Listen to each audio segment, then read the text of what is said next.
Welcome to Melvin's Classroom, and welcome to Interest Rates 101. Our objective in this first course is to discuss some of the most basic concepts of interest rates. What is an interest rate, and what do they tell me? What we want to understand is what it looks like from the perspective of the borrower and the lender.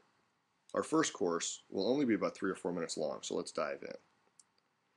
Interest rates, or earning interest, compensates somebody for what economists like to call the time value of money. That term, time value of money, simply means that the ability to move money from the future to the present has a value. If we're trying to move the use of our money from the present to the future, say to prepare for retirement, we call that investing. If we're trying to move the use of our future money to the present, say to borrow a home, we call that borrowing. If you remember the old Popeye cartoons, Wimpy was always making the offer, "I will gladly pay you tomorrow for a hamburger today." Well, no one took Wimpy up on that offer because there was nothing in it for the current owner of the hamburger. Wimpy got a hamburger at no cost, but the owner of the hamburger, well, they just lost a hamburger. Similarly, if your crazy Aunt Flo wants to borrow money, in addition to the risk that she wouldn't pay you back, there's a value to losing your own ability to use that money.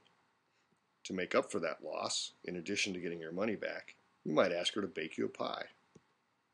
Or more conventionally, you might ask her to pay interest. All of these are ways to move value through time. When most people deposit money in the bank, it's in order to create convenience, the ability to have a safe place to store your paycheck and access it easily with checks or debit cards. When investors deposit money for a defined period of time, they typically buy a certificate of deposit from the bank. That CD has a defined term during which they're giving the bank the use of their money. The bank will pay for that use in the form of interest because they will lend it out to others and charge interest. When the loan is repaid, the bank has the original deposit along with interest with which to repay the CD and make a profit. The CD's interest rate will be expressed as an APY, or annual percentage yield, and the bank will lend money at an APR, or annual percentage rate. Both are calculations that the government prescribes so that consumers can fairly compare between deals from banks. The APY will take both the rate of the deposit and the frequency that the interest compounds into account. When interest compounds, the bank adds the interest to your balance, and from then on you'll receive interest on your interest. So for example, let's look at 2 CDs that each pay interest on a $10,000 deposit for 1 year.